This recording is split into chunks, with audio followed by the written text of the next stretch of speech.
Alright, so we have a bit of a surprise unboxing today. The new Epax E10 5K 10.1 inch build plate resin printer went on sale today, and I'm lucky enough to live 20 minutes around the corner.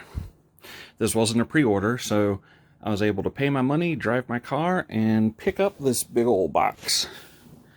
So we're just gonna crack this open and see what we got here. Let's say the customer support staff at Epax were really nice. I basically just messaged them once I put my order in. I was like, hey, I live around the corner. Can I come pick it up? And so they got back to me pretty quickly and were like, yeah, sure.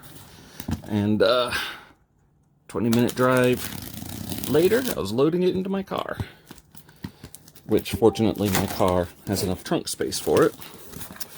They had packed it all ready to ship, so that's all there. Don't need that. So let's see what we got. First up, the top box. So let's just go ahead and open that up. It might be double layered.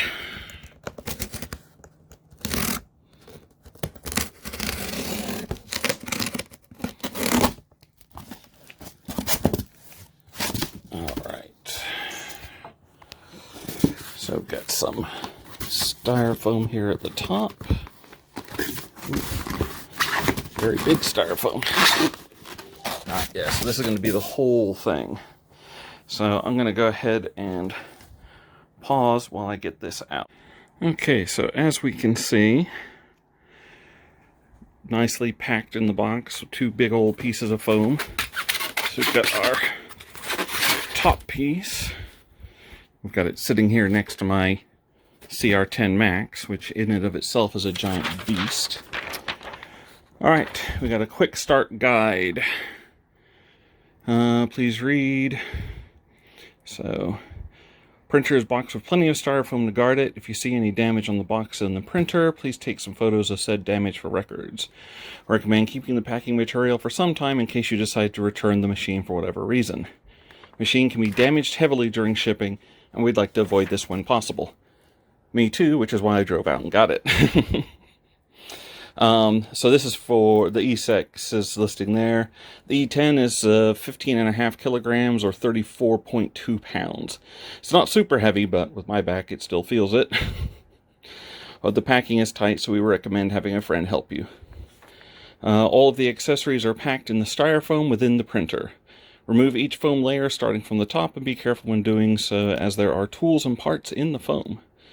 So there's the molded vat with the film installed and knobs, molded build plate and knob screw, power adapter, an extra nFEP, USB, and then tools, a metal and a plastic putty knife, 2.5mm hex key, 3mm hex key for the E10 only, and then we have our initial checks. So we'll go ahead and continue unpacking this. So they've got it very tightly wrapped in styrofoam, so I'm just going to lift it out of the foam and unwrap that. Okay, so that is the outer clean film and the foam removed. You can see it sits very tall on the desk. Go ahead and remove the top.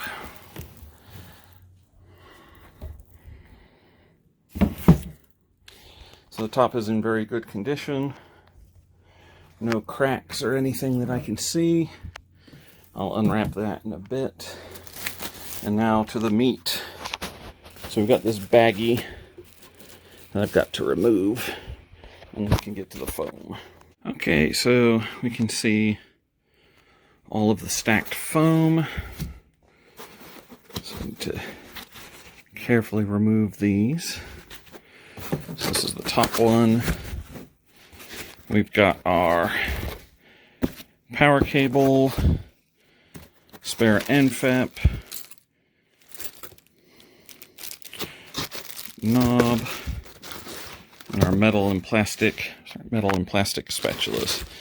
So all of our stuff stored in there. And then this.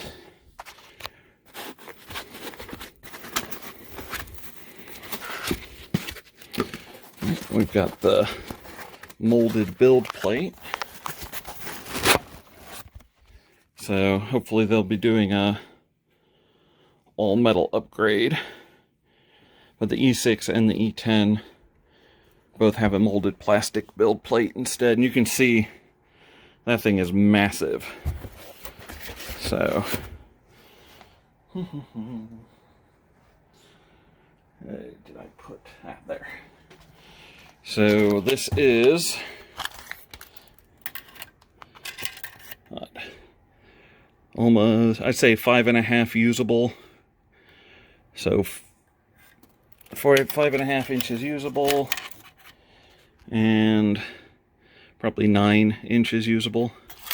So very, very large build plate. It's about 3 times the size of the old Mars that I used to have.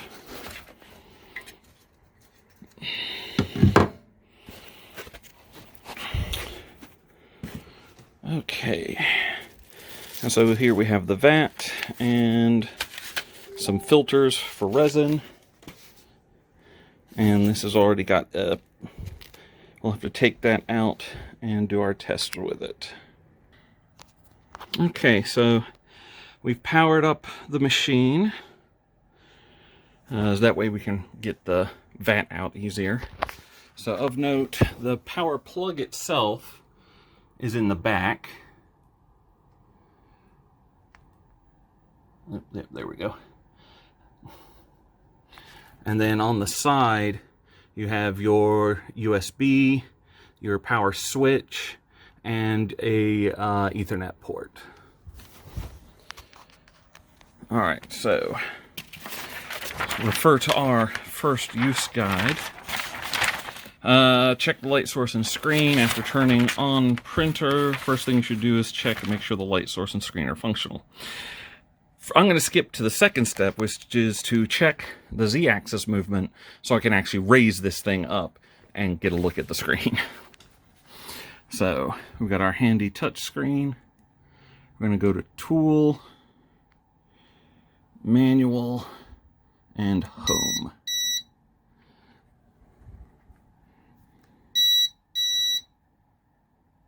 So that's the home position, which is the 0 point. So then we're going to select, we're on 10mm, and we're just going to raise it up. So we're just making sure that that Z-rod is running.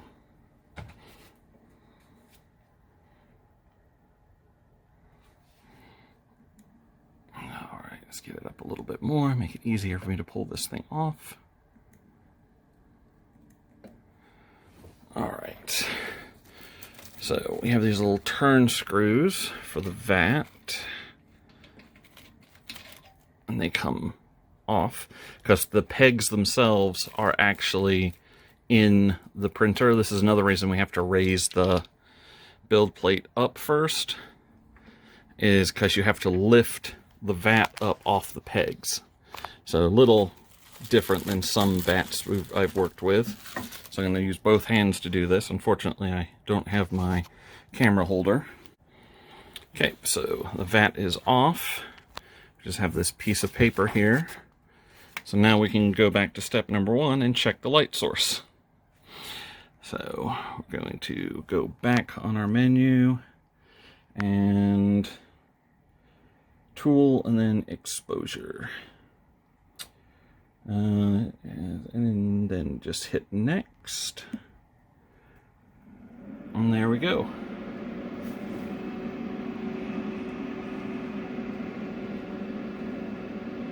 And this already has a diffuser installed, which is why it's getting kind of the bubbly lights. Okay, so that looks good.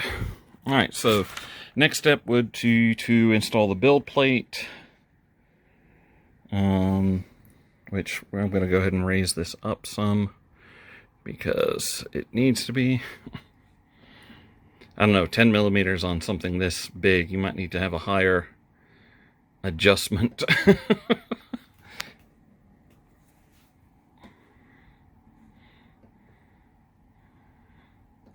Because just getting that build plate under it is going to be fun.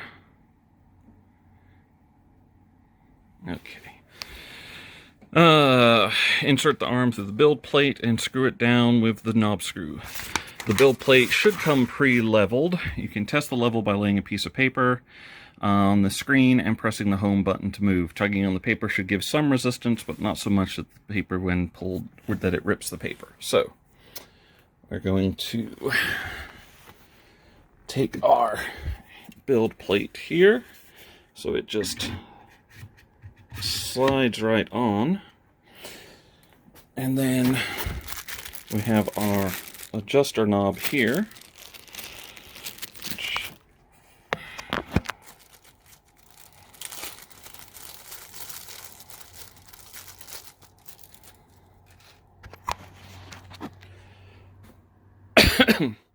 so I'm going to take our adjuster knob and just make sure that's pushed in, and then just tighten this down.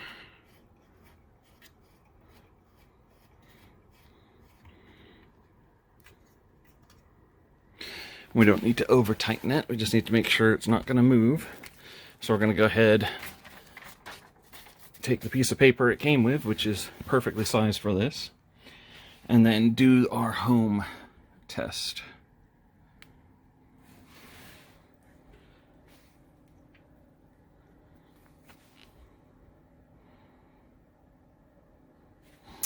Let's see, after this, install the VAT.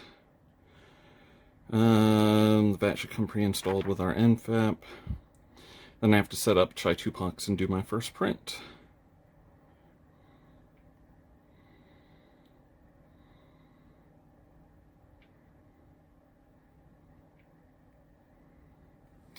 Okay, so we just have to wait a while.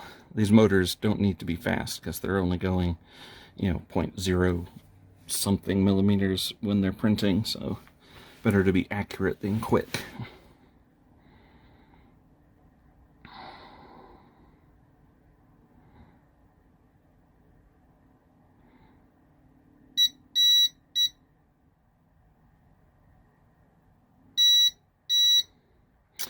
All right. Now, a little tight. Yeah, that's going to have to actually go up a bit. So in order to level this, what we do is release tension on those screws, and that'll let me level the build plate, which it seems that I'm going to have to do, since it seems really tight right now.